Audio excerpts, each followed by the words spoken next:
আসসালামু আলাইকুম ওয়া রাহমাতুল্লাহি ওয়া বারাকাতুহু। বিসমিল্লাহির রহমানির রহিম। আলহামদুলিল্লাহি রাব্বিল আলামিন ওয়া সাল্লাল্লাহু ওয়া সাল্লামা ওয়া বারাকা আলা নাবিয়িনা মুহাম্মদ ওয়া আলা আলিহি ওয়া সাহবিহি আজমাইন ওয়া বাদ। এই অধ্যায় হচ্ছে এই সম্পর্কে যে আন্না সাবাবা কুফরে বানি আদম, আদম সন্তানের কুফরির মূল কারণ, ওয়া তারকাহুম দীনাহুম, এবং তাদের সঠিক দিনকে পরিত্যাগ করার কারণ। সঠিক দিনকে পরিত্যাগ করেছে, তারা ভ্রান্ত দিন নিয়ে মেতে উঠেছে। যারা শিরক করে তারা তাদের ধর্ম পালন করে, কিন্তু সঠিক দিনকে তারা ছেড়ে দিয়েছে। আল্লাহ নাজিলকৃত দিনকে ছেড়ে দিয়ে তারা ভ্রান্ত দিনকে পালন করা শুরু করেছে। ও তার কাহুম দীনহুম, তাদের সঠিক দিনকে পরিত্যাগ করা। আর কারণ কি? হুয়াল গুলু ফিস সালিহিন। গুলু মানে বাড়াবাড়ি করা, সীমা লঙ্ঘন করা। ফিস সালিহিন, সৎ ব্যক্তিদের ক্ষেত্রে। সালেহ, সালেহের জমা হচ্ছে, বহু বচন হচ্ছে সালেহিন, সালেহুন। তো যারা সৎ লোক, সৎ লোক কারা? যারা সৎ কাজ করে, অসৎ কাজ থেকে বেঁচে থাকে, গুনার কাজ থেকে বেঁচে থাকে, এবং যারা ফরজ, ওয়াজিব, সুন্নাত, মুস্তাহাব, ভালো কাজ যেগুলি, এগুলি ভালো কাজ, এই ভালো কাজগুলি করে। আর যারা হারাম কাজ থেকে, নাজায়েজ কাজ থেকে, অপছন্দনীয় কাজ থেকে যারা বেঁচে থাকে, এরা হচ্ছে সালেহ। এবং এর বিভিন্ন স্তর রয়েছে, বিভিন্ন স্তর রয়েছে। মোটামুটি দুই ভাগে ভাগ করা যায়। কোরআনের ভাষায় সালেহিন যারা সৎ লোক, তাদেরকে আল্লাহ দুই ভাগে ভাগ করেছেন। এক হচ্ছে সাবেকুন বিল খায়রাত। সাবেকুন বিল খায়রাত মানে অত্যন্ত অগ্রগামী। সালেহিন মানে নেকির ক্ষেত্রে, সৎ কাজের ক্ষেত্রে, পাপ থেকে বেঁচে থাকার ক্ষেত্রে অত্যন্ত অগ্রগামী। সাবেকুন বিল খায়রাত, এরা হচ্ছে প্রথম শ্রেণীর সালেহিন, সৎ লোক। আর দ্বিতীয় শ্রেণীর সালেহিনদের সম্পর্কে আল্লাহ বলেছেন মুক্তাসিদুন, ফামিনহুম মুক্তাসিদুন, যারা মধ্যপন্থা অবলম্বন করে। মানে কাবিরা গুনাহ করে না, কিন্তু ছোটখাটো হয়তো কোন সময় ভুল হয়, তওবা করে। এরা অগ্রগামী তো নয় ওই রকম, কিন্তু কাবিরা গুনাহ করে না, বড় গুনাহ করে না। না কোনো ফরজ ওয়াজিব ছেড়ে দিয়ে বড় গুনাহ করে, আর না কোনো হারাম কাজ করে, নাজায়েজ কাজ করে বড় গুনাহ করে। এরা হচ্ছে মুক্তাসিদ। মুক্তাসিদের অর্থ হচ্ছে মধ্যপন্থী, মানে দিন পালন করে কিন্তু মধ্যমধ্যিতে আছে, ওপর আপার লেভেলে নেই, আর একেবারে নিচু লেভেলে না। নিচু লেভেলে যারা জালেম, ওর নিচের স্থান হচ্ছে ফামিনহুম যালিমুন লিনাফসিহি। আল্লাহ ওই আয়াতটিতে তিন ভাগে ভাগ করেছেন মানুষ।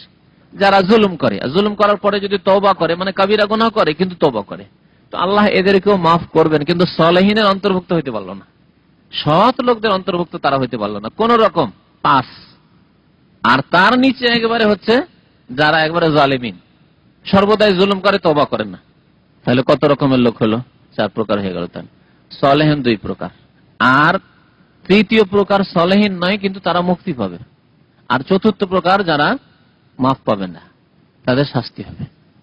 তাহলে এই সালেহিনের যে ব্যাখ্যা, এই অর্থে আম্বিয়া এবং রাসূলগণ সালেহিনের অন্তর্ভুক্ত কিনা? কিন্তু সালেহিনদের মধ্যে ওই যে প্রথম লেভেলের, কি সাবেকুন বিল খায়রাত, কল্যাণের কাজে কর্মে কি অগ্রগামী। সাবেক মানে অগ্রগামী তারা। তাহলে সবচেয়ে অগ্রগামী কারা? নবী রাসূলগণ। সবচেয়ে অগ্রগামী হচ্ছেন আম্বিয়া এবং রাসূলগণ, তারপরে সিদ্দিকিন, শুহাদা, তারপর আল্লাহ সালেহিন বলেছেন। এখানে সালেহিন কি আল্লাহ এই আয়াতে এমন ভাবে বর্ণনা করেছেন যে সালেহিনদের ওপরে রেখেছেন আল্লাহ রাব্বুল আলামিন নবী রাসূলকে এবং সিদ্দিকিন, শুহাদাকে। কিন্তু সালেহিনের একটি ব্যাপক অর্থ আছে, যে অর্থে সালেহিনের অন্তর্ভুক্ত আম্বিয়াগণ, সালেহিন সৎ এবং সতের একেবারে ওপর লেভেলে, আর সিদ্দিকিনগণ, শুহাদাগণ আর সালেহিনগণ। আর এই আয়াতে সালেহিন বলা হয়েছে মানে নবী রাসূল ছাড়া সিদ্দিক, শহীদ, যারা শহীদ হয়েছেন আল্লাহর রাস্তায় আল্লাহর দিনকে শক্তিশালী করতে গিয়ে, তাছাড়া শহীদ হয়তো হতে পারেনি কিন্তু সৎকর্মশীল, তাদেরকে আল্লাহ এই আয়াতে সালেহিন বলেছেন। কোনটি? সূরা নিসার আয়াতে রয়েছে ওমাইয়ুতিল্লাহ ওয়া রাসূল, যারা আল্লাহ এবং রাসূলের আনুগত্য করলো, ফাউলাইকা মাআল্লাযীনা আনআমা আল্লাহু আলাইহিম, তারাই পুরস্কৃতদের সাথে অবস্থান করবে জান্নাতে। তারাই পুরস্কৃতদের সাথে অবস্থান করবে জান্নাতে। মিনান নবীন, আর তারা হচ্ছেন কারা? নবীগণ, সিদ্দিকিন, পুরস্কৃত যারা আল্লাহ পুরস্কার প্রাপ্ত। নবীন, নবী রাসূলগণ, সিদ্দিকগণ, সাহাবায়ে কেরাম, শুহাদা যারা শহীদ হয়েছেন আল্লাহর রাস্তায়, সাহাবা হতে পারেন, পরেও হতে পারে, আইম্মায়ে কেরামদের মধ্যে যারা ওই রকম এর। তারপরে আল্লাহ বলছেন সালেহিন, সৎকর্মশীল। কিন্তু সালেহে আরেকটি যেটি অর্থ, ব্যাপক অর্থ, সেই অর্থে আম্বিয়া এবং রাসূলগণ, সিদ্দিকিন, শুহাদা সবাই সালেহিন, কারণ তারাও সালেহিন এবং বরং তারা শীর্ষস্থানীয় সালেহিন তারা। অগ্রগামী সলেহীন। আর মুক্তাসিদ দ্বিতীয় আল্লাহ। মধ্যপন্থী সলেহীন কারা? যাদের কথা বলছিলাম যে যারা কাবিরা গুনাহ হয়তো করে না, কিন্তু ছোটখাটো ভুল হয়, ছোটখাটো ভুল হয়, ফরজ অজেব সুন্নাত ছাড়ে না, কিন্তু কিছু মুস্তাহাব ছুটে যায়, ভালো কাজ ছুটে যায়, তাহলে এরা মুক্তাসিদ, মধ্যপন্থী। আর তৃতীয় হচ্ছে জালেমুল লিনাফসি, কখনো কখনো জুলুম করে ফেলে, কখনো কখনো কোনো বড় গুনাহ হয়ে যায়, কিন্তু কি করে তারা ফিরে আসে, তওবা করে। মুসলিমদেরকে আল্লাহ তিন ভাগে ভাগ করেছেন। তাহলে এই যে তিন শ্রেণী হচ্ছে মুসলিম, কিন্তু তিন শ্রেণী যারা মুসলিম, মুসলিম নামাজি, মুসলিমের সাথে নামাজি যারা, কারণ বেনামাজি তো জানাই আছে বেনামাজির হুকুম, নবী সাল্লাল্লাহু আলাইহি ওয়াসাল্লামের ফয়সালা। শুধু মুসলিম নামাজি কিন্তু কিছু পাপ হয়, হয়তো তারা জালেমুল লিনাফসি, তাদের জন্য মুক্তি রয়েছে, যদিও হইতে পারে যে কিছু আযাব হতে পারে, অথবা আল্লাহ মাফ করে দিতে পারেন, তওবা করেছে মাফ করে দিতে পারেন, অথবা তাদের জন্য শাফাত রয়েছে। শাফাত এর আগে শাফাত সম্পর্কে আলোচনা শুনেছেন গত সপ্তাহের আগের সপ্তাহে, তাই না? এদের জন্য শাফাত রয়েছে। আর তারপরের স্তর হচ্ছে কাফের, সর্বদাই ফাসিকিতে মেতে রয়েছে, সর্বদাই পাপে মেতে রয়েছে, তাদের স্থান। তারা জালেম, তারাই ফাসিক, তারা বড় ফাসিক, তারা বড় জালেম, তারা কাফের, তারা বড় জালেম। জালেম বলতে বড় জালেম বলতে হবে, কারণ মুসলিমদের মধ্যে যারা কাবিরা গুনাহ করে তারা জালেম, তওবাও করে কিন্তু জালেম, তখনকার মধ্যে জালেম। সেই জন্য আল্লাহ রাব্বুল আলামিন তাদেরকে জালেম ফাসিক বলেছেন আয়াতে, কিন্তু তারা বড় জালেম, বড় ফাসিক, এবং তারা কাফের।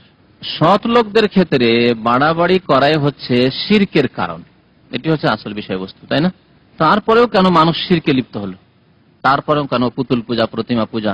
তারপরে কেন কবর পূজা, মাজার পূজা, পীর পূজা? তারপরে কেন ব্যক্তি পূজা?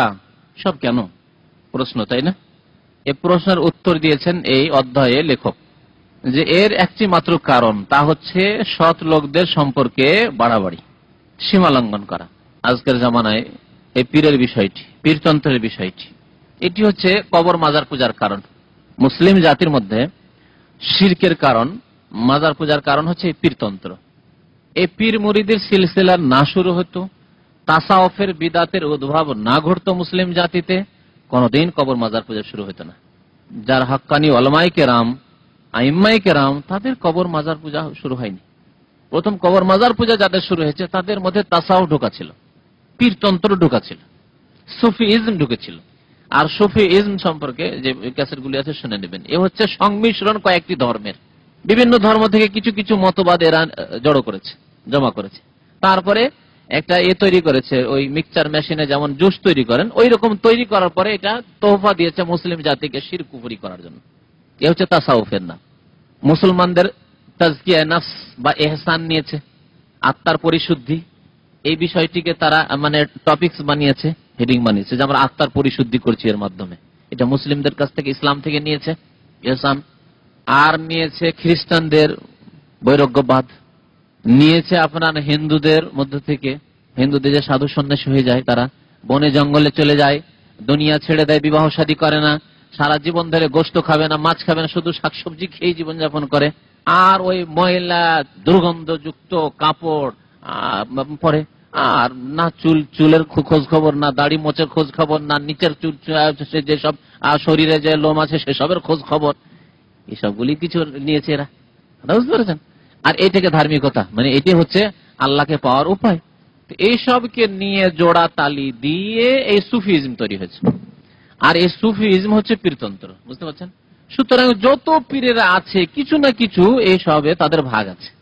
পীরতন্ত্রের উদ্ভব যদি মুসলিম জাতিতে না ঘটতো, কবর পূজা হতো না। তাহলে কবর পূজা হচ্ছে এই পীরতন্ত্র সুফিজমের ফলস্বরূপ, ওর রেজাল্টে আমরা পেয়েছি।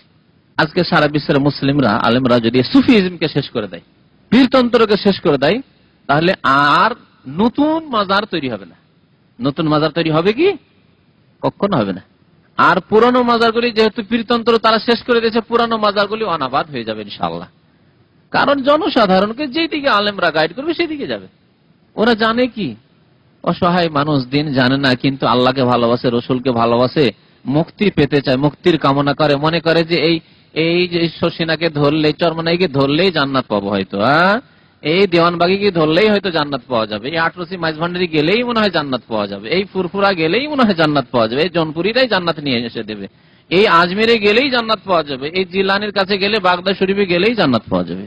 কিন্তু সব ভ্রান্ত মতবাদে রয়েছে জাহেল সাধারণ মুসলমান, কিছু জানে না বেচারা, বেচারা এরা। এই বেচারাদেরকে শিকার করেছে, শোষণ করেছে এই পীরতন্ত্রের যারা বিদাতপন্থী নেতারা। তাদেরকে আলেম বলা উচিত নয়, জালেমরা। তো বাড়াবাড়ি করতে কি বাড়াবাড়ি, সাহাবায়ে কেরামদের সম্পর্কে তা করেনি, এমনকি রাসূলুল্লাহ সাল্লাল্লাহু আলাইহি ওয়াসাল্লাম সম্পর্কে করেনি। গতকালকে গিয়েছিলাম, আপনাদের ক্যাম্পে বক্তব্য গিয়েছিলাম। এক লোক জিজ্ঞেস করেছে যে আল্লাহ রসুল বড় না আব্দুল কাদের জিলানী বড়? এটা হচ্ছে মুসলমানের প্রশ্ন, মুসলমানের প্রশ্ন, বুঝছেন? আউযুবিল্লাহ। অথচ নবী করিম সাল্লাল্লাহু আলাইহি সাল্লাম বলছেন সাহাবায়ে কেরামের সাথে অন্যদের তুলনা, সাহাবায়ে কেরামের সাথে অন্যদের মানে আমাদের যুগের লোকদের না, তাবেঈনদের তুলনা শোনেন। কারণ নবী সাল্লাল্লাহু আলাইহি ওয়াসাল্লাম লা তাসুব্বু আসহাবি, তোমরা আমার সাহাবাগণকে গালাগালি করবে না, আমার সাহাবায়ে কেরামদের সমালোচনা তোমরা করবে না, সাহাবায়ে কেরামদের ভুল ধরার জন্য চেষ্টা করবে না যে এই ভুল হয়েছিল উসমানের, এই ভুল হয়েছিল মুয়াবিয়ার, এই ভুল হয়েছিল অমুকের আর তমুকের, এই রাস্তা অবলম্বন করবে না। লা তাসুব্বু আসহাবি ফাওয়াল্লাযী নাফসি বিয়াদিহি, সে আল্লাহর কসম করে বলছি যে আল্লাহর হাতে আমার জীবন রয়েছে, লাউ আনফাকা আহাদুকুম, তোমাদের কেউ অর্থাৎ তাবেঈনদের, তখন থেকে তাদের সাহাবা ছাড়া অন্যদেরকে সম্বোধন করা হয়েছে, তাহলে তাবেঈনদেরকে সম্বোধন করা হয়েছে, তাবেঈনদেরকে সম্বোধন করা হয়েছে, আইম্মায়ে কেরাম ইমাম বুখারী, মুসলিম, আবু হানিফা, শাফি, মালিক, আহমদ তাদেরকে সম্বোধন করা হয়েছে, জিলানী, চিশতি, ইবনে তাইমিয়া সমস্তকে, ঠিক কিনা বলেন? সাহাবায়ে কেরাম বাদ দিয়ে সমস্ত উম্মত, এই উম্মতের লোকদেরকে সম্বোধন করে নবী সাল্লাল্লাহু আলাইহি ওয়াসাল্লাম বলছেন যে তোমাদের কোন এক ব্যক্তি যদি ওহদ পাহাড়ের সমান সোনা পেয়ে যায় বা ওহদ পাহাড় সোনা করে দেওয়া হয় তার জন্য, আর তা আল্লাহর রাস্তায় খরচ করে দেয়, ব্যয় করে, খরচ করে, তাহলে কি হবে? মা বালাগা মুদ্দা আহাদিহিম ওয়ালা নাসিফা লাউ আনফাকা আহাদুকুম মিসলা উহুদিন যাহাবান, ওহদ পাহাড়ের সমান যদি যাহাব সোনা আল্লাহর রাস্তায় ব্যয় করে তোমাদের কেউ, আর সাহাবারা কি করেছেন? এক মুদ অথবা অর্ধ মুদ। মুদ কাকে বলে? মুদ হচ্ছে 600 গ্রাম। সেই যুগের একটা ছোট কাঠা হইতো, পাত্র, যেটাকে মুদ বলা হইতো। যেমন আমাদের দেশে ওই তেল মাপার জন্য লিটার, আধা লিটার ছোট ছোট এ থাকে না, পাত্রগুলি থাকে না, তো এইরকমই মুদ সেই যুগে হতো ব্যবহার। নবী সাল্লাল্লাহু আলাইহি সাল্লাম এক মুদ দিয়ে উযু করতেন, মুদের মাপ গ্রাম হিসাবে 600 গ্রামের কাছাকাছি। তাহলে এক মুদ যদি কোন সাহাবী শুধু আবু বকর, ওমর, উসমানের কথা এখানে বলেন, যে কোনো সাহাবী, যেহেতু আল্লাহ রসুল সমস্ত সাহাবার কথা বলেছেন, শুধু সেই সাহাবী কি আল্লাহ রসুলকে পেয়েছেন সরাসরি, আল্লাহ রসুলের কাছ থেকে সরাসরি শিক্ষা লাভ করেছেন, আল্লাহ রসুলের হাতে হাত দিয়ে সে মুসলমান হয়েছেন, আল্লাহ রসুলের সাথে জিহাদে অংশ নিতে পেরেছেন, এই ফজিলত তাদেরকে হাসিল রয়েছে। কোন এক সাহাবী যদি এক মুদ 600 গ্রাম সোনা খরচ করে অথবা 300 গ্রাম সোনা খরচ করেছে, আর আপনি, আমি, ইমাম বুখারী, মুসলিম, আবু দাউদ, তিরমিজি, আবু হানিফা, শাফি, মালিক, আহমদ কেউ যদি ওহদ পাহাড়ের সমান সোনা আল্লাহর রাস্তায় ব্যয় করে, জিলানী, চিশতি যদি ওহদ পাহাড়ের সমান সোনা আল্লাহর রাস্তায় ব্যয় করে থাকে, আর নবী সাল্লাল্লাহু আলাইহি ওয়াসাল্লামের 1,24,000 সাহাবীর আদনা সাহাবী মানে সাধারণ সাহাবী, সাধারণ একজন সাহাবী যদি 600 গ্রাম 300 গ্রাম আল্লাহর রাস্তায় খরচ করেছে, তাহলে ওই সাহাবীর মর্যাদায় পৌঁছিবে না, মা বালাগা পৌঁছিতে পারবে না। এমন না যে সমান, ওহদ পাহাড় আর 600-300 সমানও বলেননি, তাদের মর্যাদায় পৌঁছিতে পারবে না, তাদের সমান নেকি হাসিল করতে পারবে না। কারণ তারা যেইভাবে ইসলামকে জীবিত করেছেন, ওই 300 গ্রাম দিয়ে আপনার ওহদ পাহাড় দিয়েও ইসলাম আর জীবিত হবে না। সেই সময় যদি তারা ওই অল্পটুকু দিয়ে জীবিত না করতেন ইসলামকে, তাহলে তখনই সমূলে বিনাশ হয়ে যেত, শেষ হয়ে যেত, তখনই শেষ হয়ে যেত, আর ইসলাম আমার কাছে, আপনার কাছে পৌঁছিত না। এত দূরে গিয়ে জন্মগত মুসলমান আপনি আমি হতে পারতাম না, পারতাম? সাহাবায়ে কেরামরা মক্কায় আর মদিনায় যদি এই কুরবানি না দিতেন, তাহলে আমাদের কাছে কোনোদিন ইসলাম পৌঁছিত না। আমরা ওই আমাদের প্রতিবেশী যারা অমুসলিম রয়েছে, তারা যেমন আল্লাহ ছাড়া সমস্ত জিনিসের পূজা করে, সাপ, বিচ্ছু, গরু, ছাগল থেকে শুরু করে এমন কিছু নেই যে তার পূজা করেন না, সেই পূজা আমরাও করতাম যদি ইসলাম এই সাহাবায়ে কেরামরা না পৌঁছাতেন। তাহলে ইসলামকে যদি জীবিত করার জন্য নবী করিম সাল্লাল্লাহু আলাইহি ওয়াসাল্লামের তারা সহযোগিতা না করতেন, তাহলে বলুন দেখি, একজন সাহাবীকে একদিকে রাখেন আর জিলানীকে একদিকে, আব্দুল কাদের জিলানীকে একদিকে রাখেন, চিশতিকে একদিকে রাখেন, হ্যাঁ, তাহলে তুলনা করে দেখুন তো, তুলনা করুন, একজন সাহাবী আর আরেকদিকে এই অন্যরা, এই উম্মতের অন্যরা, যে কেউ, তুলনা বুঝতে পারলেন তো? ওহদ পাহাড় আর মাত্র 300 গ্রাম, 300 গ্রাম, তাহলে আব্দুল কাদের জিলানীর সাহাবায়ে কেরামের তুলনায় 300 গ্রাম ওজন, বুঝতে পারলেন না? পারলেন না? সাহাবায়ে কেরাম যদি ওহদ পাহাড়ের সমান ওজন হয় সাহাবায়ে কেরামের কোন সাহাবীর, তাহলে আব্দুল কাদের জিলানীর ওজন, ইমাম আবু হানিফার ওজন, ইমাম শাফি, মালিক, আহমদ, ইমাম বুখারী, ইবনে তাইমিয়া, চিশতি, এদের ওজন হচ্ছে 300 গ্রাম। তাহলে আমার আপনার ওজন কতটুকু চিন্তা করেন। আর মুসলমানদেরকে কি শিক্ষা দেওয়া হয়েছে যে আল্লাহ রসুল বড় না আব্দুল কাদের জিলানী বড়? আউযুবিল্লাহ। তবে কবর পূজারীদের কাছে, যারা বাড়াবাড়ি করেছে মানুষ সম্পর্কে, তাদের কাছে আব্দুল কাদের যিনি আল্লাহর চাইতে বড়। যদি আব্দুল কাদের জিলানীর জীবনী শোনেন বা পড়েন, তাহলে বলবেন যে সত্যি কথা, সত্যি কথা যে তারা আল্লাহর চাইতে বড় মনে করে। কবরের পূজারীরা কি করে? আল্লাহর চাইতে বড় মনে করে। কারণ মালাকুল মউত জিলানীর একটা ঘটনা লিখছে, আব্দুল কাদের জিলানী এক মুরিদের ছেলে, একটি ছেলে, ওই ছেলের রূহ কবজ করে নিয়ে চলে যাচ্ছে মালাকুল মউত, বুঝছেন? তখন কাঁদতে কাঁদতে সেই মুরিদ এসে আব্দুল কাদের জিলানীকে বললো যে হাই কি করলাম, একটি ছেলে কোন রকম পেলাম, তো সেই ছেলেটি আজকে মারা গেছে, তার রূহ নিয়ে তো চলে গেছে মালাকুল মউত, বুঝতে পারছেন? তখন আব্দুল কাদের জিলানী গিয়ে কি করলো, রাস্তাতে ধরলো, আকাশ পথে যাচ্ছেন মালাকুল মউত, আর রাস্তা থেকে ধরে ফেললো, আকাশ পথে চলে গেল। তাহলে নবীর চাইতে এখানে বড় হয়ে গেল। মেরাজ হচ্ছে আব্দুল কাদের জিলানী, মেরাজ, ঠিক না? আকাশ পথে যাচ্ছে, মেরাজ হচ্ছে আব্দুল কাদের জিলানী। তারপরে মালাকুল মউতকে ধরলো, এই কাড়াকাড়ি শুরু করলো। এই কাড়াকাড়ি করতে গিয়ে ব্যাগ কেড়েই নিল ব্যাগ। তাহলে এই তো মালাকুল মউত চাইতেও বড় হয়ে গেল আব্দুল কাদের জিলানী, ঠিক না? রসুল চাইতে বড় হয়ে গেল, মালাকুল মউত চাইতে বড় হয়ে গেল, শক্তিশালী হয়ে গেল। এখন কাড়াকাড়ি করতে গিয়ে ও তো আর ছাড়ছে না, মালাকুল মউত ছাড়ছে না। তখন কি হয়ে গেল, আত্মাগুলি সব পড়ে গেল ব্যাগ থেকে। কাড়াকাড়ি ধস্তাধস্তি করতে করতে সব আত্মাগুলি পড়ে গেল। আর পড়ে যাওয়ার পরে যত লোক সেই দিন মারা গেছিল সবাই জীবিত হয়ে গেল। সেই দিনের একটি লোক আর মৃত থাকলো না, সব জীবিত হয়ে গেল। এ হচ্ছে আব্দুল কাদের জিলানী বড় পীরের জীবনীর যে কিতাব আছে বাংলা ভাষায়, সেসবের কিস্সা কাহিনী, উদ্ভট কিস্সা কাহিনী, কুফুরির কিস্সা কাহিনী শোনেন। তারপরে এখন মালাকুল মউত লাগলো কান্না করতে, যে হাই কি করলাম, আজকে আল্লাহর কাছে কি জবাব দিব। এই কাঁদতে কাঁদতে আল্লাহর দরবারে পৌঁছিল, আল্লাহর কাছে গিয়ে কাঁদছে, কি ব্যাপার তুমি এত কান্না কেন করছো? আল্লাহ তুমি মাফ করে দাও, কি হয়েছে তোমার? বলছে আজকে তো সমস্ত কাম গেল, সব সারাদিন মেহনত করলাম, এত লোকের জান কবজ করলাম, রূহ কবজ করলাম, সব কেড়ে নিয়ে গেল। তোমার কোন বান্দা যা আছে এত শক্তিশালী, সব আমার কাছ থেকে কেড়ে নিয়ে গেল। একটিও নেই আমার কাছে, একটিও আত্মা নেই, একটিও রূহ নেই, সব গেছে, বুঝছেন? আল্লাহ রাব্বুল আলামিন অসহায় হয়ে যাচ্ছেন আব্দুল কাদের জিলানীর কাছে। কারণ আল্লাহ বলছেন কি ব্যাপার, কি হয়েছিল? বলছে যে তার এক মুরিদের ছেলে মারা গেছিল, আজকে ওর রূহটি কবজ করে নিয়ে এসেছিলাম, তো সেটি চাইছিল আমার কাছে, প্রথম গিয়ে সেটি চেয়েছে আব্দুল কাদের জিলানী, ও দেয়নি। দেবো কেন? আল্লাহর আদেশ। আল্লাহ বলছে ইদা জাআজালুম লা ইস্তাখিরুনা সাআতান ওয়া লা ইস্তাকদিমুন, মানুষের মরণের সময় চলে আসলে এক মুহূর্ত বিলম্ব করা হবে না, আগে পিছে করা হবে না। আমি কি কোনো ভুল কাজ করেছি? দেব না। এই আত্মাটি দেনি, তখন এই কাড়াকাড়ি শুরু হয়ে গেল, দুজনের লড়াই শেষে গেল, সবগুলি গেল, সবগুলি গেল। তখন আল্লাহ অসহায় বলছেন যে তোমার কাছে সে আমার বান্দা তো একটি চেয়েছিল, একটি দিয়ে গেলে এত লস হইতো না তোমার, এত লস হইতো না তোমার, এত লস করলে তুমি আর একটি আত্মা চেয়েছিল দিয়েই দিতে তুমি। আল্লাহ অসহায় হয়ে যাচ্ছেন। তাহলে কে বড়? এ মুশরিক জিলানীর পূজারীদের কাছে কে বড় বলেন? আল্লাহর বড় না জিলানী বড়? জিলানী বড়। তাহলে জিলানীকে যদি তারা বড় বলতে পারে, তাহলে রাসূলুল্লাহ প্রশ্ন তো উঠবেই তাদের কবর পূজারীদের, যে আল্লাহ রসুল বড় না জিলানী বড়, বুঝতে পারছেন? কিন্তু আমাদের কাছে আলহামদুলিল্লাহ প্রশ্ন উঠবে না। আমরা মনে করি একটা সাধারণ সাহাবী, যিনি হয়তো একটি হাদিসও বর্ণনা করেননি, অনেক সাহাবী আছেন যে একটি হাদিস বর্ণনা করেননি, 1,24,000 সাহাবী সবাইকে আর হাদিস বর্ণনা করেছেন না, একটিও হাদিস বর্ণনা করেননি। তার নাম কোন রকম ওই সাহাবায়ে কেরামের উপরে যেসব কিতাব লেখা হয়েছে, সেসব কিতাব খুঁজলে পাবেন, হয়তো আপনাকে বলে আপনি বুঝতে পারবেন যে উনি সাহাবী ছিলেন। আলেমরাও জানেন না, 1,24,000 সাহাবায়ে কেরামের নাম কেউ জানেন না। তাহলে সাহাবায়ে কেরামের নাম সম্পর্কে কয়েকটি কিতাব লেখা হয়েছে, উলামায়ে কেরামের কিতাব লিখেছেন। হাফেজ ইবনে হাজার রাহমাতুল্লাহ আলাইহির কিতাব রয়েছে আল ইসাবা ফি মারিফাতিস সাহাবা, নাম হচ্ছে কিতাবের ইসাবা ফি মারিফাতিস সাহাবা, সাহাবায়ে কেরাম সম্পর্কে জ্ঞান অর্জনের ক্ষেত্রে এই কিতাব ইসাবা। আল্লামা ইবনে আব্দুল বারের কিতাব রয়েছে আল ইস্তিয়াব ফি মারিফাতিল আসহাব, ইস্তিয়াব। এগুলি কিতাব পড়বে যারা, তারাই জানতে পারবে যে এরাও সাহাবী ছিলেন। না হলে আলেমরাও কি 1,24,000 নাম মুখস্থ রাখতে পারে? হ্যাঁ, অনেক সময় সন্দেহ হয়ে যায় যিনি সাহাবী ছিলেন রাদিয়াল্লাহু আনহু বলবো না তাবেঈ ছিলেন, অনেক সময় আলেমদের সন্দেহ হয়ে যায়। তো আপনার তো সন্দেহ হইতেই পারে।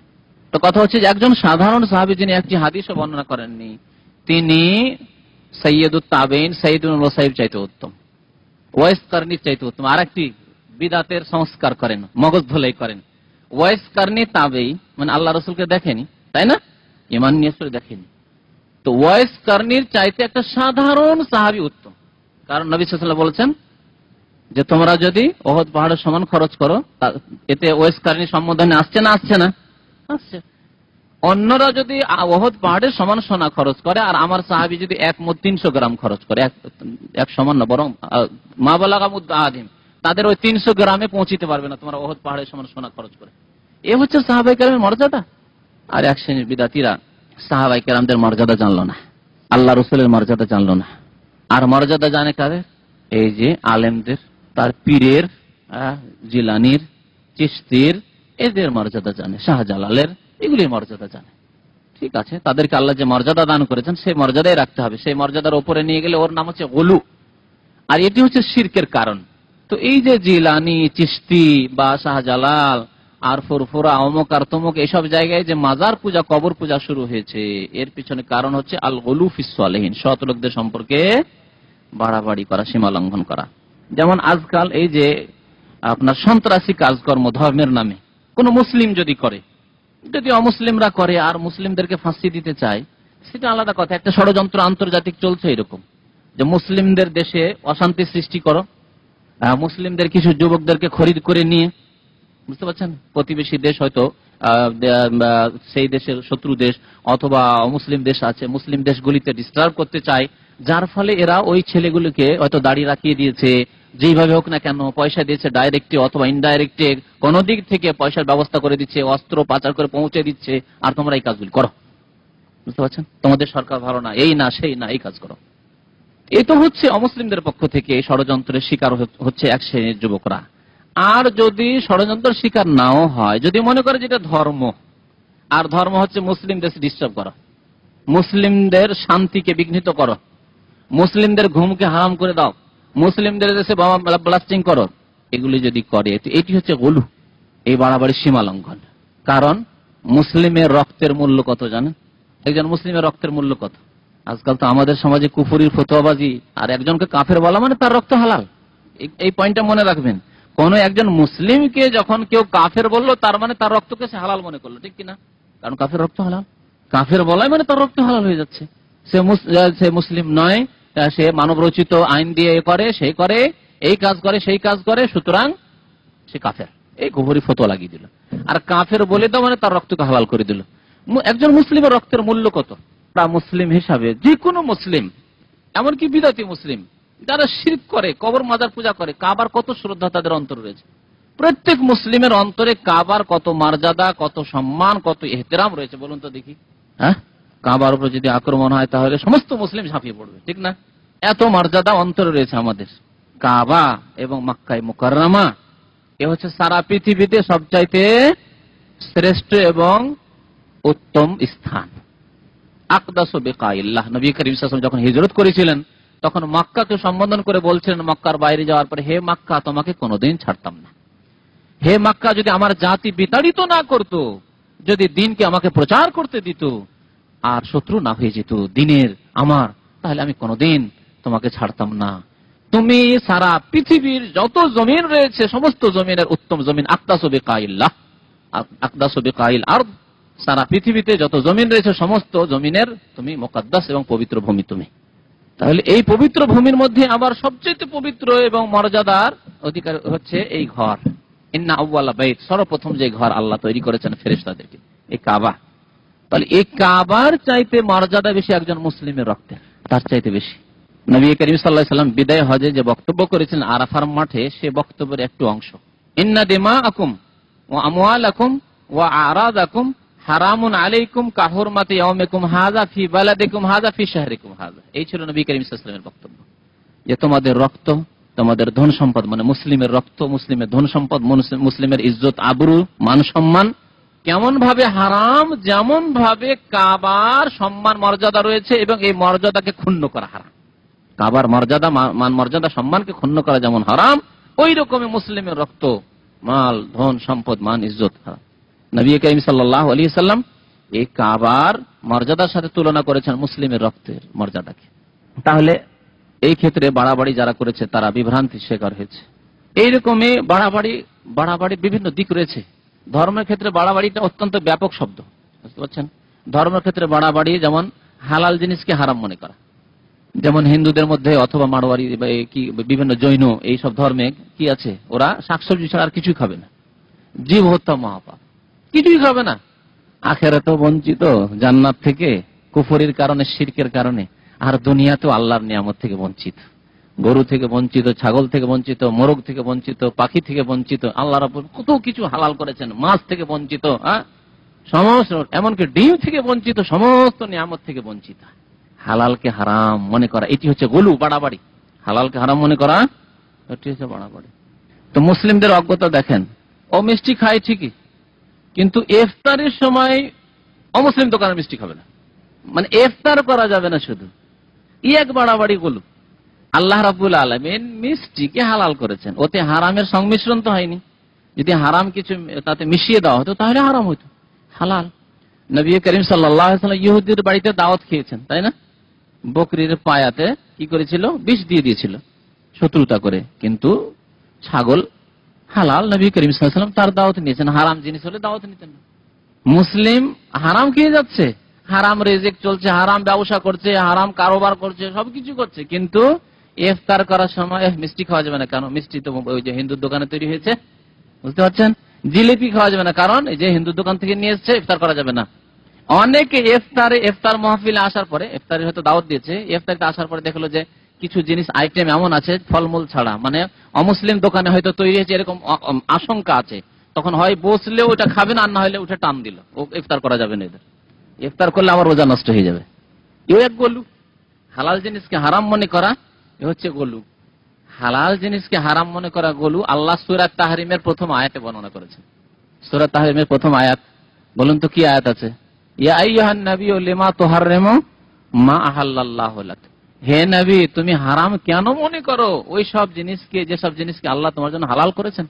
তো লেবাসের ক্ষেত্রে বলি, কাটা পাঞ্জাবি।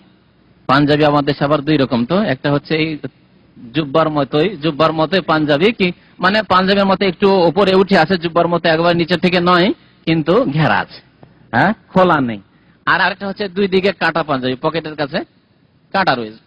আলেমদেরকে যদি, এক শ্রেণীর লোকেরা আছে বাংলাদেশে, আলেমকে যদি দেখে যে কাটা পাঞ্জাবি পরে আছে, দেখো না ফাঁসে কি লেবাস পরে আছে, ফাঁসে কি লেবাস, আরে ওকেও ফাঁসে কি লেবাস করে দিল। ঢিলা ঢালা পাঞ্জাবি পরে আছে, শুধু পকেটের নিচে দুই দিকটা একটু কাটা আছে, সেজন্য ওই লেবাসকে দিল ফাঁসে কি করে, বুঝতে পারছেন। আমাদের এখানে একজন দায়ী ভাই এসেছিলেন, তো দেশ থেকে এসেছেন কাটা পাঞ্জাবিতেই, আর তার কাছে জুব্বাও ছিল না, ওই কাটা পাঞ্জাবিতে মঙ্গলবারে উনি বক্তব্য রেখেছিলেন এখানে। তারপরে এক ভাই বেশ ধার্মিক, খুব ভালো মানুষ, কিন্তু ওই যে মগজে অনেক কিছু ভুল ঢুকে আছে, ওই যে গতানুগতিক, কাটা পাঞ্জাবি দেখলে এরা ওই আলিয়ার শিক্ষকেরা পড়ে, যে কওমি মাদ্রাসার ভালো আলেমরা পড়ে না, এগুলি ওই ফাসেক আলেমগুলি পড়ে। এই যে একটা ভ্রান্ত ধারণা ঢুকে আছে মগজে। বক্তব্য শুনে যাওয়ার পর আমাদের কোন এক ভাইয়ের কাছে বলেছেন, বক্তব্য তো ভালোই করলেন, কিন্তু লেবাসটা ভালো লাগলো না, খারাপ লাগলো, লেবাসটা খারাপ লাগলো। এই যে পাঞ্জাবি দুই দিক কাটা আছে, অনেকের কাছে ফাঁসে কি লেবাস, বলুন তো। এগুলি হচ্ছে গলু, বাড়াবাড়ি, বড় ক্ষতিকারক এগুলি।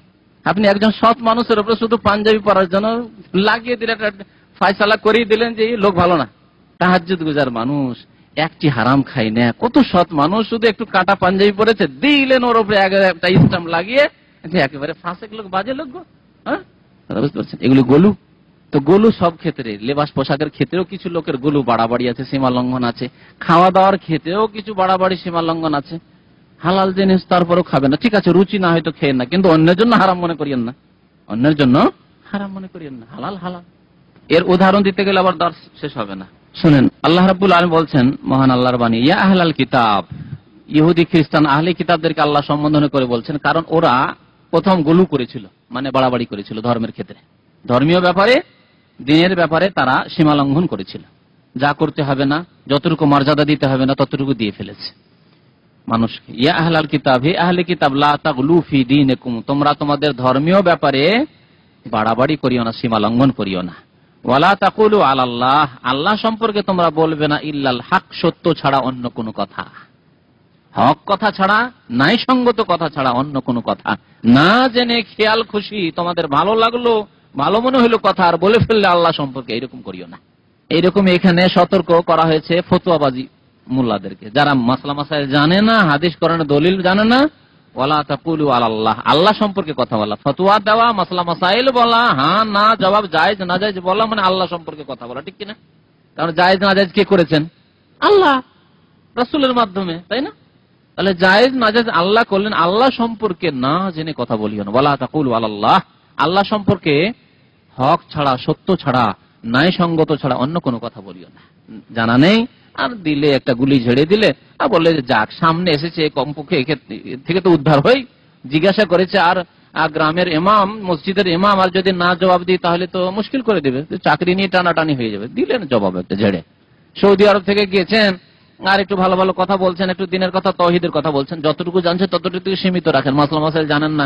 যখন তাওহীদের কথা বললেন তখন আপনাকে একটা ছোট একটা ফিকহ মাসলা মাসাইল, কোন একটা মানে এইরকম মাসলা মাসাইল, যেটা সূক্ষ্ম মাসলা মাসাইল জিজ্ঞেস করলো, আপনার মোটামুটি একটা আইডিয়া, অনুমান আছে, আনুমানিক দিলেন গুলি ঝেড়ে যে হ্যাঁ জায়েজ না জায়েজ করে দিলেন। এরকম কাজ করবেন না। ওয়ালা তাকুলু আলাল্লাহি ইল্লাল হক। আর দিনের ক্ষেত্রে বাড়াবাড়ি করবেন। আহলে কিতাবকে আল্লাহ সম্বোধন এই জন্য করেছেন যে এরা প্রথম বাড়াবাড়ি করেছে, তার আগে নূহ আলাইহিস সালামের জমানায় করেছে, কিন্তু আমাদের পূর্বে আহলে কিতাবই বাড়াবাড়ি করেছে। ইহুদিদের বাড়াবাড়ি কোরআনে আল্লাহ বর্ণনা করেছেন একটি বাড়াবাড়ি, অনেক বাড়াবাড়ি করে হবে বিভিন্ন ক্ষেত্রে, কিন্তু একটি কথা আল্লাহ কোরআনে বর্ণনা করেছেন, ওয়াকালাতিল ইয়াহুদু উযায়রুন ইবনুল্লাহ। ইহুদিরা বলতো যে উযায়র কার পুত্র? আল্লাহর পুত্র। বাড়াবাড়ি করল, উযায়র আল্লাহর পুত্র নয়, আল্লাহর নবী অথবা আল্লাহর কোন সৎবান্দা বলতো। আব্দুল্লাহ নবী হলে নবী বলতো, কিন্তু ইবনুল্লাহ বানিয়ে দিল। ওয়াকালাতিন নাসারা, আল্লাহ বলছেন খ্রিস্টানরা কি বাড়াবাড়ি করেছিল? আল মাসিহ ইবনুল্লাহ, ঈসা মসিহ হচ্ছেন আল্লাহর পুত্র, সান অফ গড। আজকাল সারা বিশ্বের খ্রিস্টান তারা বিশ্বাস রাখে, এই ভ্রান্ত বিশ্বাস, কুফরি বিশ্বাস, যে ঈসা আলাইহিস সালাম সান অফ গড। আল্লাহ বলছেন যে তার কোনো বাবা ছিল না। বুখারীর হাদিস, অফিস সহিহ বুখারীতে রয়েছে, আন ইবনে আব্বাস রাদিয়াল্লাহু আনহুমা, আব্দুল্লাহ বিন আব্বাস রাদিয়াল্লাহু তাআলা আনহুমা থেকে বর্ণিত, তিনি বলেন ফি কাউলিল্লাহি তাআলা, মহান আল্লাহর এই বাণীর তাফসীর সম্পর্কে। এই বাণীটি রয়েছে কোথায়? সূরা নূহের আয়াত নম্বর 23। আল্লাহ কি বলছেন? এই নূহ আলাইহিস সালামের নামে একটি সূরা রয়েছে, 29 পারায় একটি সূরা রয়েছে, যে সূরার নামই হচ্ছে সূরাত নূহ। কারণ নূহ আলাইহিস সালামের ঘটনা, কিছু ঘটনা সম্পূর্ণ হলে তার দাওয়াতের ঘটনা, সেই যুগে যে শিরক হয়েছিল, যেসব দেবী দেবতার পূজা করত মুশরিকেরা, তাদের নাম, 5টি দেবতার নাম আল্লাহ এখানে উল্লেখ করেছেন ওই আয়াতটি। ওয়াকালু লা তাযারুন্না আলিহাতাকুম।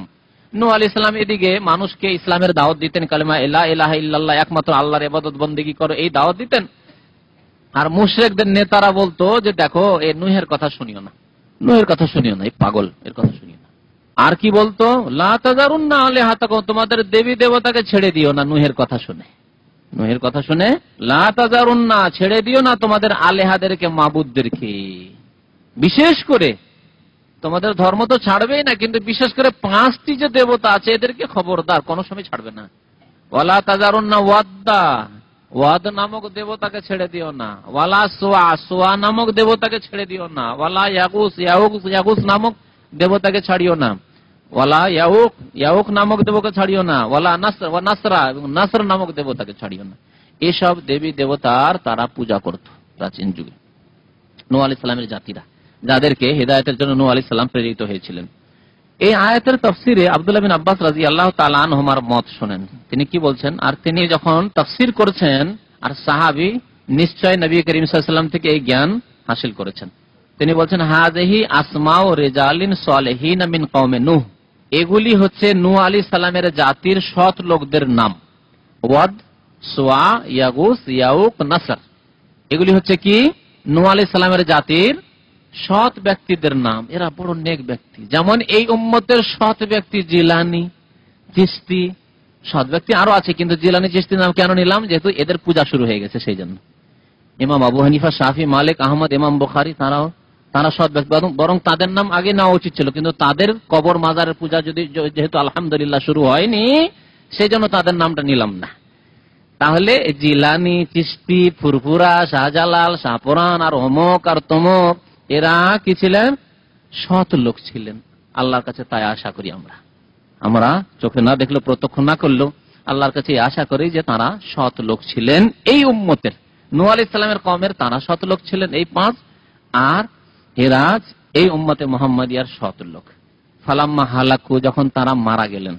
আরবি ভাষায় হালাকু মানে মারা যাওয়া হয়, মানে আমরা যদি হালাকুর শাব্দিক অর্থ করি তো এটা আমরা একটু খারাপ দৃষ্টিতে দেখি। হালাকু মানে ধ্বংস হওয়া, তাই না? লোকটি ধ্বংস হয়ে গেছে, একটি লোক মারা গেছে যদি বলেন লোকটি ধ্বংস হয়েছে, তাহলে খারাপ হবে না? বাংলা ভাষায় এটাকে খারাপ, কিন্তু আরবিতে খারাপ নাই। আরবিতে মরে যাওয়াকে হালাকাও বলা হয়। মরে যাওয়াকে হালাকা মানে যে শেষ হয়ে গেছে, চলে গেছে, তাকে হালাকা বলা হয়। ফালাম্মা হালাকু, এরা যখন মারা গেল, আওহা শাইতানু ইলা কওমিহিম, ওই জাতির কাছে শয়তান তখন কি করলো? কানাফুসি করলো, ওহী করলো। শয়তানের ওহী, আল্লাহর ওহী, ফেরেশতার ওহী নয়। তার ওহী শয়তান ইঙ্গিত করলো। ওহী মানে ইঙ্গিত করা। শয়তান পরামর্শ দিল। শয়তান মানুষের রূপ ধরে এসে পরামর্শ দিতে পারে, অথবা শয়তান এমন কোন অলৌকিকত্ব দেখাতে পারে। এই হাদিসটার তাফসীর করতে গিয়ে কেউ কেউ বলেছেন শয়তান একটু ভালো ধার্মিকের আকারে আসলো, তাহলে একজন আল্লাহওয়ালা পরেশগারের আকারে আসলো। আসার পরে ওদের সাথে কথা বললো। ওরা তো টের পেল না যে এটি ইবলিস, শয়তান আছে। ওরা ভাবলো যে কোন আল্লাহওয়ালা ব্যক্তি এসে আমাদেরকে সৎ পরামর্শই দিল, তাই না? শয়তান মানব জাতিকে গোমরাহ করার জন্য, শিরকে লিপ্ত করার জন্য এইরকম অলৌকিকত্ব দেখায়। এটি পাথরের মূর্তি, মাটি তৈরি করা মূর্তি, আর ওখান থেকে কথার আওয়াজ ভেসে আসছে। আপনি শুনছেন, ভাবছেন যে এই যে মূর্তি কথা বলছে, তো আপনাকে সম্বোধন কথা বলছে যে দেখো তোমরা এইরকম করবে, এইরকম করবে, আমার দর্শন করবে, আমার দর্শন করলেই পাবে। মাজার থেকে, আল্লাহ না করে যদি শাহজালালের মাজার থেকে এরকম আওয়াজ আসতে লাগে, তো বাংলাদেশে যেও কিছু লোক তাওহীদবাদী আছে গুমরাহ হয়ে যাবে, ঠিক কিনা? এইভাবেই হয়েছে। বছর 2 আগে খাজা মঈনুদ্দিন চিশতির কবরের কথা, অলৌকিকত্ব শুনেছেন কেউ? একটু মনে করাই দিবেন শুনলে। আমি কিন্তু পত্রিকা পড়েছিলাম যে এইরকম একটা লাইট, যেন লাইটের ফোকাস দেখতে পাওয়া যাচ্ছে না, এরকমই না ঘটনাটি? হ্যাঁ, দেখেন দেখেন, এক শয়তানি অলৌকিকত্ব, শয়তান কাজ করছে এখানে, ইবলিশ। লাইটের ফোকাস কবর থেকে, মাজার থেকে যেমন লাইটিং হচ্ছে আকাশের দিকে, দেখে মানুষ হতভম্ব, আর বলছে সত্যি আল্লাহর ওলি। আর এই আল্লাহর ওলির কাছে সবকিছু পাওয়া যায়। দেখো আল্লাহর ওলি জীবিত, এবং দেখো সেখান থেকে কি নূর ছড়াচ্ছে, নূর ছড়াচ্ছে মাজার শরীফ থেকে, আল্লাহ আজমের শরীফ থেকে নূর ছড়াচ্ছে। সারা বিশ্বে কবর পূজারীদের পত্র পত্রিকায় সব প্রচার হয়ে গেল। আর লক্ষ লক্ষ মুসলিম জনতা যারা কবর পূজার কাছাকাছি ছিল, তারা কবর পূজায় লিপ্ত হয়ে গেল। তৌহিদি জনতা যারা ছিল, সত্যি যাদের তৌহিদ শক্ত, আল্লাহর ফজলে আল্লাহ আমাদের উপরে এই নিয়ামত করেছেন যে যাদের তৌহিদ আমাদের মতো তৌহিদ যাদের শক্ত, তারা বিভ্রান্তির শিকার হয়নি, বরং তারা ভাবলো এ হচ্ছে শয়তানের খেলা, এ হচ্ছে শয়তানের খেলা। কিন্তু যাদের তৌহিদ ছিল দুর্বল, হতে পারে তারা ছুটলো যে যায় আজমের শরীফ দেখে আসি, যায় একটু সিজদা করে আসি, যায় একটু কিছু চেয়ে আসি, চললো। বুঝতে পেরেছেন? তো নূহ আলাইহিস সালামের যুগে এইরকম ভাবে শয়তান ওহী করেছিল তাদেরকে, এইরকম কিছু অলৌকিকত্ব দেখিয়ে, এমন কিছু অলৌকিকত্ব দেখালো যার মাধ্যমে তারা শিরক করতে শুরু করলো। প্রথম ইঙ্গিত হলো কি, ওহী হলো শয়তানের, আনিন সাবু ইলা মাজালিসিহিম আল্লাতী কানু ইয়াজলিসুনা ফিহা আনসাবান।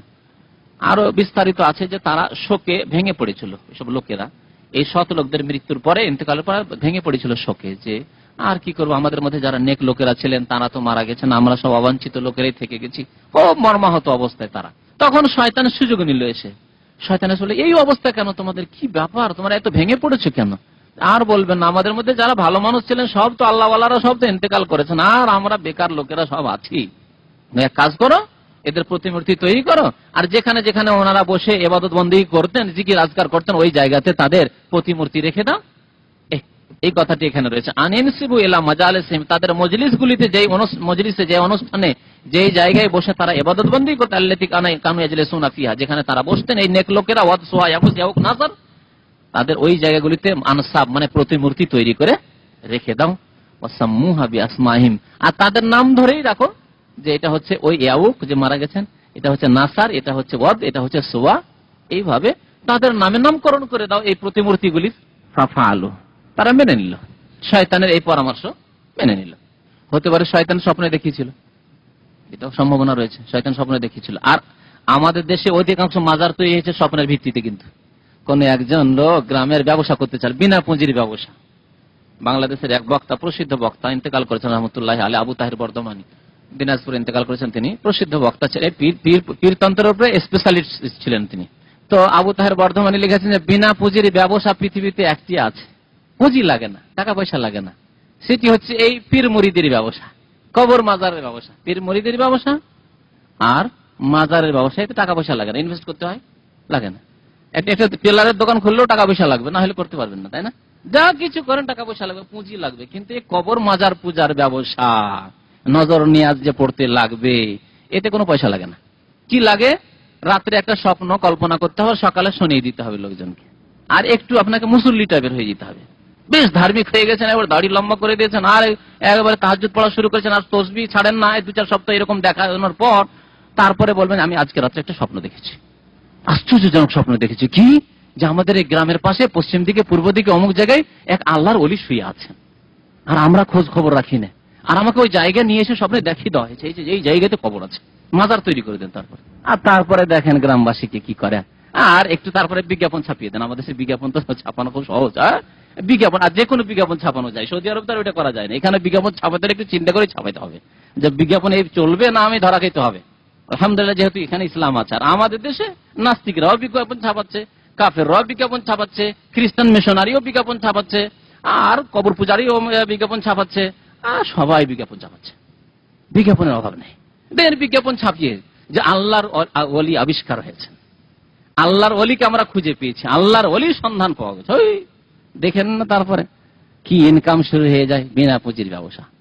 তো এই শয়তান হতে পারে স্বপ্নে, স্বপ্ন যোগে তাদেরকে বলেছে তোমরা এরকম কাজ করো, পরামর্শ, তোমরা এত ভেঙে পড়েছে কেন, প্রতিমূর্তি তৈরি করো, আর যেখানে যেখানে তারা বসে ইবাদত বন্দেগী করতেন, জিকির আজকার করতেন, ওখানে করে সেগুলিকে রেখে দাও, আর ওই নামের লেবেল লাগিয়ে দাও, যেটা হচ্ছে ওয়াদ, সোয়া, ইয়াগুস, ইয়াউক, এই করো। তারপরে ওরা একটু জ্ঞানী ছিল তো, একটু জ্ঞান রাখতো, এই স্বপ্নে বা এই শয়তানের কথায় পরামর্শ হয়তো বিভ্রান্ত হলো কিছুটা, কিন্তু শিরিক করলো না, মানে এক আল্লাহর ইবাদত করতে থাকলো, এদের ইবাদত করলো না। তারা কি করতো, এদেরকে দেখলে অন্তর আমাদের কি হবে, আল্লাহর দিকে ধাবিত হবে, আর ঈমান আমাদের তরতাজা হবে, আর আমরা একটু উন্নতি করব, আমাদের একটু ধার্মিকতা থাকবে, এদেরকে ভালোবাসবো, আল্লাহকে ভালোবাসা হবে। এই শিরিক করতে লাগেনি। ফালাম তুবাদ, ইবনে আব্বাস বলছেন যে তখন ইবাদত শুরু হয়নি, এদের পূজা শুরু হয়নি। হাত্তা ইজা হালাকা উলাইকা, এই প্রথম জেনারেশন যেমনই মারা গেল, যারা বেঁচে ছিল এই বুড়া লোকেরা যেমনই মারা গেল, আগামী প্রজন্ম জাহেল, জ্ঞান নেই, তখন শয়তান তাদেরকে আবার ওহী করলো যে এক কাজ করো, এদেরকে ডাকলে, এদেরকে সিজদা করলে আল্লাহকে পাওয়া যায়, ওসিলা ছাড়া সরাসরি পৌঁছা যায় না। আমাদের দেশে কবর পূজারীরা কি বলে, তাদের আলেমরা, তাদের আমরা এই ওসিলার কথা বলেই শিরিক করায়, তাদের জলসার বক্তব্য শোনাচ্ছি আপনাকে। ভাইরা আমার, আপনাকে যদি বলি যে আপনি এখানে 2 তলায় উঠে এসেছেন বিনা সিঁড়িতে, মানবেন? মানবেন? মানবেন না। তাহলে আল্লাহকে কি করে পেতে পারি ভাই আমরা? বিনা সিঁড়িতে কি করে পেতে পারি, বিনা মাধ্যমে কি করে পেতে পারি? তাহলে মাধ্যম দিয়ে না, এখানে 2 তলায় যেমন উঠে এসেছেন, তেমনি আল্লাহকে পেতে হলে ভাই মাধ্যম লাগে, ওসিলা লাগে, আর ওসিলাই হচ্ছে আমাদের বড় পীর সাহেব। আর নারায়ে তাকবীর, আল্লাহু আকবার শুরু হয়ে গেল শ্রোতা, জাহেল শ্রোতাদের পক্ষ থেকে, ঠিক না? এইসব জলসার বক্তব্য তাদের। ওসিলা, ওসিলা হচ্ছে তাদের পীর, ওসিলা হচ্ছে তাদের মাজার, ওসিলা হচ্ছে কবরে সিজদা করা, ওসিলা হচ্ছে ওরসের মেলায় গিয়ে খাসি মুরগ জবাই করা, এগুলি হচ্ছে ওসিলা। তো যখন প্রথম লোকেরা মারা গেল, আগামী প্রজন্ম তো কি করলো, নসিয়াল ইলম, তাদের কাছে ইসলামের জ্ঞান ছিল না, ইমানের জ্ঞান ছিল না, সঠিক আল্লাহ সম্পর্কে জ্ঞান ছিল না, দিন সম্পর্কে জ্ঞান ছিল না, এলেম তারা ভুলে গেছে, ইসলামের এলিমকে তারা ভুলে গেছে। ওবেদা, তখন এই প্রতিমাগুলির পূজা শুরু হয়ে গেছে। ইমাম ইবনুল কাইয়িম রাহমাতুল্লাহ আলাইহি বলছেন, কালা ইবনুল কাইয়িম, ইমাম ইবনুল কাইয়িম রাহমাতুল্লাহ আলাইহি ইমাম ইবনে তাইমিয়া রাহমাতুল্লাহ আলাইহির ছাত্র, খাস ছাত্র। কালা গায়রু ওয়াহিদ মিনাস সালাফ, অনেক সালাফগণ অর্থাৎ সাহাবায়ে কেরাম, তাবেঈন, সালাফ বললেই সাহাবা, তাবেঈন, তাবা তাবেঈন, এই যুগের স্বর্ণ যুগের লোকদেরকে বোঝানো হয়। তারা বলেছেন লাম্মা মাতু, এরা যখন মারা গেলেন, কারা? নূহ আলাইহিস সালামের যুগের এই যে 5 জনের কথা বলা হয়েছে। আকাফু আলা কবুরহিম, তারা কি করলো, তাদের কবরের কাছে অবস্থান করতে লাগলো। প্রথম তাদের মায়াতে, তাদের ভালোবাসায়, তাদের শ্রদ্ধাতে, আর তাদেরকে ছেড়ে বাড়িতে আসতে ইচ্ছা করছে না, দাফন করে কবরের কাছে বসে গেল। আজকে গদ্দিনশীনরা কবরের কাছে বসে থাকে না, কবরের মুজাবির বলা হয় ওদেরকে। কবরের কাছে যারা বসে থাকে, কবরের মুজাবির বলা হয়। কবর নিয়ে বসে আছে, মাজার নিয়ে বসে আছে, ব্যবসা চলছে তাদের। এরা কবরে প্রথম অবস্থান করতে লাগলো। সুম্মা সাওয়ারু তামাসিলাহুম, তার কিছুদিন পরে পরে তাদের প্রতিমূর্তি তৈরি করলো, ছবি অঙ্কিত করে তাদের প্রতিমূর্তি, কাল্পনিক মূর্তি তৈরি করলো। সুম্মা তাআলা আলাইহিমুল আমাদ, তারপরে দীর্ঘদিন এরকম চলে গেল, পূজা শুরু হয়নি। ফাআবাদুহুম, তারপরে তাদের ইবাদত পূজা শুরু হয়ে গেল। এইভাবে পূজা শুরু হয়েছে। হযরত ওমর রাদিয়াল্লাহু তাআলা আনহু দ্বিতীয় খলিফা, তিনি একটি হাদিস বর্ণনা করেছেন, আন্না রাসূলুল্লাহ সাল্লাল্লাহু আলাইহি ওয়াসাল্লাম قال, আল্লাহ রাসূল বলেছেন, লা তুতরুনি কামা আতরাতিন নাসারা ইবনা মারইয়াম, আমার সম্পর্কে তোমরা সীমা লঙ্ঘন করিও না। আমার মান মর্যাদা দিতে গিয়ে সীমা লঙ্ঘন করবে না। আগে বলেছি প্রত্যেক জিনিসের একটা সীমানা আছে। নবী সাল্লাল্লাহু আলাইহি ওয়াসাল্লামের ভালোবাসার একটা সীমানা আছে, নাই? আচ্ছা, ভালোবাসা দিতে হবে কিন্তু ইবাদত দেওয়া যাবে, ভালোবাসা দিতে হবে কিন্তু সিজদা দেওয়া যাবে, ভালোবাসা দিতে হবে সমস্ত জিনিস চাইতে বেশি আল্লাহ রাসূলকে ভালোবাসতে হবে, কিন্তু দোয়া করা যাবে তার কাছে না। তো নবী সাল্লাল্লাহু আলাইহি ওয়াসাল্লাম কি বলছেন আমাদেরকে নসিহত। খ্রিস্টানরা, নাসারা মানে খ্রিস্টানরা যেমন ইবনে মারিয়াম সম্পর্কে, মারিয়াম তো নয়, মারিয়ামের পুত্র ঈসা আলাইহিস সালাম সম্পর্কে তারা কি করেছিল? বাড়াবাড়ি সীমা লঙ্ঘন করেছিল। আব্দুল্লাহকে ইবনুল্লাহ বানিয়ে দিয়েছিল। আল্লাহ বলছেন আব্দুল্লাহ মানে আল্লাহর বান্দা, আর তারা কি করলো? ইবনুল্লাহ, আল্লাহ সন্তান বানিয়ে দিল। তেমনি তোমরাও কোন ক্ষেত্রে আমার সম্পর্কে বাড়াবাড়ি করিও না। ইন্নামা আনা আব্দুল, আমি বান্দা একজন, আমি গোলাম। কার গোলাম? আল্লাহর গোলাম। ফাকুলু, সুতরাং তোমরা বলবে যে মুহাম্মদ সাল্লাল্লাহু আলাইহি ওয়াসাল্লাম কে? আব্দুল্লাহ ওয়া রাসূলুহু, তিনি আল্লাহর বান্দা এবং তার রাসূল। বড় দুঃখের বিষয়, আমাদের দেশে 5 কলমা আছে না? 5 কলমা যদিও হাদিসের কথা নাই, কিন্তু মানুষকে শিখাবার জন্য আমাদের আলেম ওলামারা তৈরি করেছেন। তার মধ্যে দ্বিতীয় কলমা হচ্ছে শাহাদাত, তাই না? শাহাদাতের কলমা মুখস্থ আছে। এই কলমা কবর পূজারীরাও পড়ে না? আশহাদু আল্লা ইলাহা ইল্লাল্লাহ ওয়া আশহাদু আন্না মুহাম্মাদান আবদুহু ওয়া রাসূলুহু, সাক্ষ্য দান করছি যে আল্লাহ ছাড়া কেউ সত্য মাবুদ নেই, আরো সাক্ষ্য দান করছি যে মুহাম্মদ সাল্লাল্লাহু আলাইহি ওয়াসাল্লাম কে? তার বান্দা, আবদুহু তার বান্দা এবং তার রাসূল বলে কবর পূজারীরাও। আর যখন মদিনায় আসে, আসার পরে কি করে? ইয়া রাসূলুল্লাহ, দয়া করুন, ইয়া রাসূলুল্লাহ, আমার একটি মেয়ে সাবালিকা হয়েছে, বিবাহ শাদীর ব্যবস্থা করে দিন। এক পাকিস্তানি মহিলা এসেছে, মাধ্যমিক মেয়ে এসছে, আসার পরে মাধ্যমিক পরীক্ষা দিয়ে এসেছে। আমার এক বন্ধু ওই হজের মৌসুমে ওই ডিউটিতে ছিলেন, ওই জায়গাটিতে আল্লাহ রাসূল কবরের কাছে। হজের মৌসুমে বিদেশিদেরকে ডিউটিতে রাখে। তো কাগজে লিখে নিয়ে এসছে যে আমি, ইয়া রাসূলুল্লাহ, হে আল্লাহ রাসূল, আমি মাধ্যমিক পরীক্ষা দিয়েছি, 10টি দরখাস্ত, তার মধ্যে 2টি দরখাস্ত আমার মনে আছে। কাগজটি যেহেতু আমার ওই বন্ধু যিনি ছিলেন উনি হাসিল করে নিয়েছিলেন ওই মেয়েটির কাছ থেকে। একটি লেখা আছে, ইয়া রাসূলুল্লাহ, আমি মাধ্যমিক পরীক্ষা দিয়ে এসেছি যাতে করে আমি ফার্স্ট ডিভিশনে পাশ করি, তুমি আমাকে ফার্স্ট ডিভিশনে পাশ করে দাও ইয়া রাসূলুল্লাহ। আর ইয়া রাসূলুল্লাহ, আমি সাবালিকা হয়েছি, আমার জন্য একটি ভালো বরের ব্যবস্থা করে দাও। বুঝতে পারছেন? মুসলমান কালেমায়ে শাহাদাত পড়ে, আব্দুহু বলে, গোলাম বলে, আর গোলামের কাছে চাই। আল্লাহর গোলাম বলে তাকে, আর সেই গোলামের কাছে চাই। কি করে গোলামের কাছে চাইতে পারেন? তিনি গোলাম, আপনিও তো গোলাম, তাহলে গোলামের কাছে গোলাম কি করে চাইতে পারে? আবদ চাইবে মাবুদের কাছে। মাবুদ মানে যিনি উপাস্য, আল্লাহ, তার কাছে চাইবে। কত মানুষ আসছে আর এইভাবে শিরক করছে। তাছাড়া রাসূল ছাড়া অন্য, যখন রাসূলুল্লাহ সাল্লাল্লাহু আলাইহি ওয়াসাল্লামের ক্ষেত্রে বাড়াবাড়ি করতে নিষেধ করা হয়েছে, তাহলে অন্যের ক্ষেত্রে তাহলে তো বুঝে নিতে হবে যে রাসূলের ক্ষেত্রেই যদি বাড়াবাড়ি না চলে, তাহলে অন্যের ক্ষেত্রে কি করে চলবে? আর মানুষ সফর করে হজ করার মতো হজ করতে আসে। বরং আকীদা, এই কবর মাজারপন্থীদের আকীদা রয়েছে, তাদের কাছ থেকে শোনা যে আজমির শরীফ 3 বার আসলে হজের নেকি পাওয়া যায়।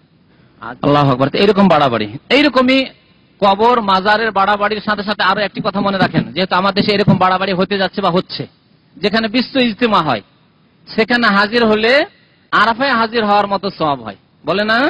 এটিও গলু, এটি বাড়াবাড়ি। গরিবের হজ, আস্তাগফিরুল্লাহ, এটি হচ্ছে বাড়াবাড়ি, গলু। এটাও বলে এই বিশ্ব ইজতেমাতে 7 বার গেলে 1000 নাকি, দেখেন 3 বার, আপনি 3 বার, যাই হোক 3 বার হোক 7 বার, যদি 100 বারও যায়, 1000 বারও যায়, কি হবে? হজ আল্লাহ ফরজ করেছেন, কোরআনে রয়েছে। আরাফা, নবী সাল্লাল্লাহু আলাইহি ওয়াসাল্লাম আল হাজ্জু আরাফা, হজ হচ্ছে আরাফার নাম। আর কোথায় বিশ্ব ইজতেমা আর অমুক আর তমুক, আর সেখানে গেছে এই নাকি হয়ে গেল কোত্থেকে? এই শরীয়ত কে নিয়ে আসলো? নবী সাল্লাল্লাহু আলাইহি ওয়াসাল্লাম ফাকুলু আব্দুল্লাহ ওয়া রাসূল, তোমরা বলবে আব্দুহু ওয়া রাসূল। আমরা বলি ওয়া আশহাদু আন্না মুহাম্মাদান আব্দুহু ওয়া রাসূলুহু, কিন্তু করি উল্টো পাল্টা কাজ। মুশরিকরা, কবরপন্থীরা, মাজারপন্থীরা এই উল্টো পাল্টা কাজ করে, বলি এক, করি আর এক।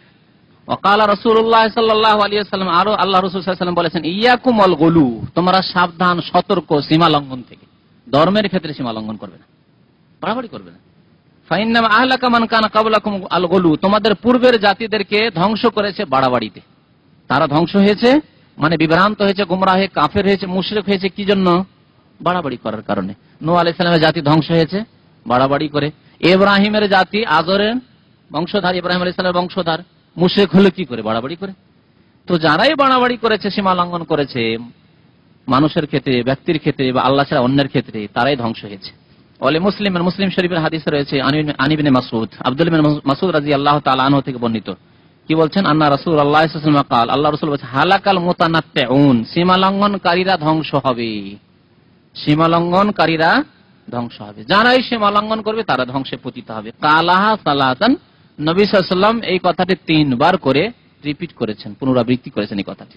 তাহলে মোতানাত্তে মানে বাড়াবাড়ি করা, তানাত্ত মানে বাড়াবাড়ি, সীমা লঙ্ঘন, গোলু মানে সীমা লঙ্ঘন। তারপরে লা তুতরুনি, নবী সাল্লাল্লাহু আলাইহি ওয়াসাল্লাম বলেছেন ইতরা, তুতরু, লা তুতরুনি, তোমরা বাড়াবাড়ি করবে, সীমা লঙ্ঘন করবে না। তাহলে ইতরা মানেও সীমা লঙ্ঘন। এগুলি হচ্ছে প্রতিশব্দ, একে বলে প্রতিশব্দ। প্রতিশব্দ কাকে বলে? অর্থ এক আর শব্দ ভিন্ন, শব্দ একাধিক, এগুলিকে বলে প্রতিশব্দ। তাহলে ইতরা মানেও সীমা লঙ্ঘন করা, বাড়াবাড়ি করা, লা তুতরুনি নবী সাল্লাল্লাহু আলাইহি ওয়াসাল্লাম বলেন। আর গোলু মানেও সীমা লঙ্ঘন করা, বাড়াবাড়ি করা, লা তাগলু ফি দীনিকুম, কোরআনে আল্লাহ বলেছেন। আর তানাত্তু, মুতানাত্তিউন মানে বাড়াবাড়িকারী, সীমা লঙ্ঘনকারী। তানাত্তু মানেও সীমা লঙ্ঘন করা। যারা সীমা লঙ্ঘন করবে তারা ধ্বংস হবে, নবী সাল্লাল্লাহু আলাইহি ওয়াসাল্লাম ভবিষ্যৎবাণী করেছেন। যারাই সীমা লঙ্ঘন করেছে তারাই ধ্বংস হয়েছে। ধ্বংস করেছে তাদের ধর্মকে, ধ্বংস করেছে তাদের দুনিয়াকে, ধ্বংস করেছে তার আখিরাতকে।